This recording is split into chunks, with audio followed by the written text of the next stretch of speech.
নমস্কার বন্ধুরা, ভক্তি দর্শনম চ্যানেলের আরও একটি নতুন পর্বে আপনাদের সকলকে জানাই স্বাগত। আপনারা কেমন আছেন? আশা করি আপনারা ভালো সুস্থ আছেন। আজকের পর্বে আমরা জানব রান্না পুজো বা অরন্ধন উৎসবটি কী, রান্না পুজো আসলে কিসের পুজো, রান্না পুজোর নিয়ম, এছাড়া জানব রান্না পুজোয় কী কী পদ রান্না করা হয়ে থাকে। সবটাই জানবো আজকের পর্বে। ভিডিওটি সম্পূর্ণ দেখার অনুরোধ রইল। তার আগে বন্ধুরা, এখনও যারা ভক্তি দর্শনম চ্যানেলটিকে সাবস্ক্রাইব করেননি তারা চ্যানেলটিকে সাবস্ক্রাইব করে পাশে থাকা অল নোটিফিকেশনে ক্লিক করে দেবেন পরবর্তী ভিডিওটি পাওয়ার জন্য। প্রথাগতভাবে বিশ্বকর্মা পুজোর আগের দিন পশ্চিমবাংলার ঘরে ঘরে রান্না পুজো বা অরন্ধন উৎসব পালিত হয়। তবে হাওড়া জেলার বেশ কিছু অংশে এই রান্না পুজো ইচ্ছে রান্না নামে ভাদ্র মাসের যে কোনো মঙ্গল ও শনিবার পালন করা হয়ে থাকে। বাঙালির সব পার্বণ বা উৎসবের প্রথা পুরোহিত বা সমাজের কর্তা সদৃশ পুরুষদের দ্বারা প্রবর্তিত হলেও একটি পার্বণ শুরু হয়েছিল মহিলাদের হাত ধরে এবং তাদের বিধান মেনেই, সেটি হচ্ছে রান্না পুজো। প্রমাণ্য তথ্য না থাকলেও পরম্পরা থেকে ধারণা স্পষ্ট হয়। নদীমাতৃক গ্রাম বাংলায় এই এক নিজস্ব উৎসব। এই রান্না পুজো উৎসবটিকে কোথাও বলে ইচ্ছে রান্না, কোথাও বা বলে ধরাটে রান্না বা আটাশে রান্না, আবার কোথাও বলে বুড়ো রান্না। আসলে এ সবই পার্বণপ্রিয় বাঙালির দেওয়ার ডাকনাম। মূল প্রতিপাদ্য জমিয়ে হরেক রকম রান্না, না রেঁধে খাওয়া। অরন্ধনের অভিধানিক অর্থ হল অরন্ধন, অর্থাৎ যেদিন রান্না করা হয় না বা রান্না নিষেধ।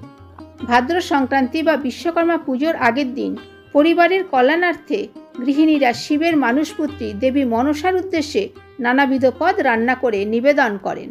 রান্না পুজোর দিন সাধারণত উনুনের পুজো হয়। সারা বছর আমরা যে উনুনে রান্না করি তার উপাসনা করা হয় এই পুজোয়। অন্যদিকে উনুনের গর্ত হলো মা মনসার প্রতীক, তাই দেবী মনসার উদ্দেশ্যে পুজো বোঝাতেই এই উনুন পুজো করা হয়।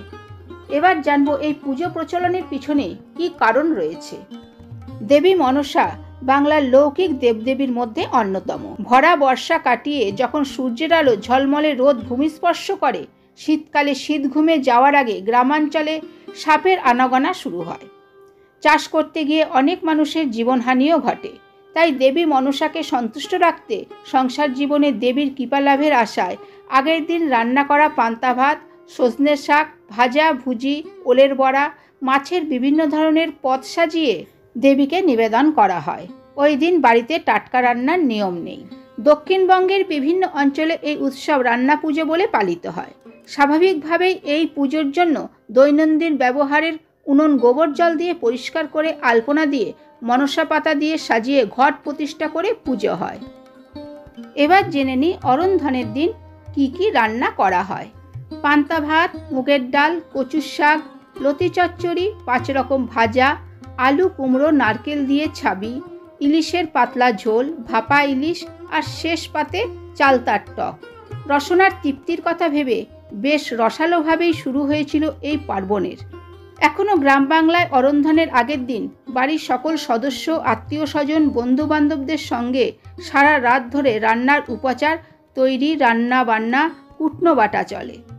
ভাদ্র সংক্রান্তির দিন মা মনসাকে উৎসর্গ করে তবে খাওয়া হয়। গোত্র বা অঞ্চল ভেদে কেউ মনসার মূর্তি বানিয়ে বা ঘট পেতে বা ফণি মনসার ডাল পুঁতে মনসার প্রতীক হিসেবে ভেবে পুজো হয়। আগে তিথি অনুযায়ী সংক্রান্তির দিন ভাদ্র শেষ হয়ে আশ্বিন পড়লে তবে সে খাবার মুখে তুলতেন গৃহস্থ। তাই এই উৎসবকে অনেকে বলেন ভাদ্রতে রান্না করে আশ্বিনে খাওয়া। এই উৎসবের প্রচলন ঘটি এলাকাতেই বেশি। দেবী মনসার পুজোয় কী কী বিশেষ নিয়ম আছে সেগুলি জেনে নেব। পুজোর দিনের প্রায় 1 মাস আগের থেকেই গৃহস্থ বাড়িতে চলে পরিষ্কার পরিচ্ছন্নের কাজ। ঘর এবং রান্নাঘরের টুকিটাকি জিনিস পর্যন্ত পরিষ্কার করতে হয়। অনেক বাড়িতে আবার আলমারিতে থাকা জামাকাপড়ও রোদে মেলতে হয়। এই পরিষ্কার কর্মযজ্ঞ থেকে বাদ যায় না বাড়ির কলঘর পর্যন্ত।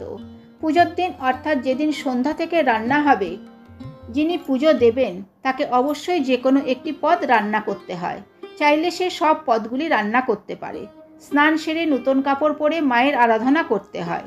তারপর চলে সবজি ও মাছ কাটার পালা। এই পুজোয় নিরামিষও হয়, আবার আমিষও রান্না হয়।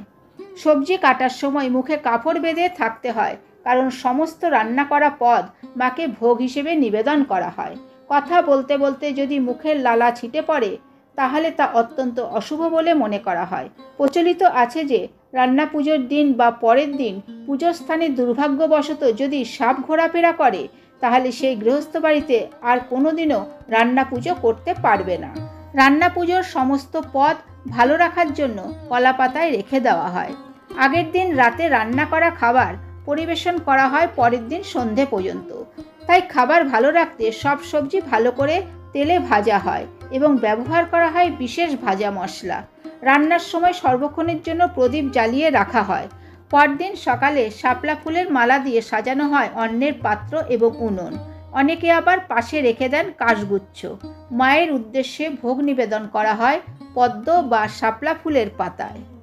তো বন্ধুরা, আজকের ভিডিওটি এই পর্যন্তই। আশা করছি ভিডিওটি আপনাদের ভালো লেগে থাকবে। ভিডিওটি ভালো লাগলে ভক্তি দর্শনম চ্যানেলটিকে সাবস্ক্রাইব করে সঙ্গে থাকুন। ভালো থাকবেন, সুস্থ থাকবেন। ধন্যবাদ।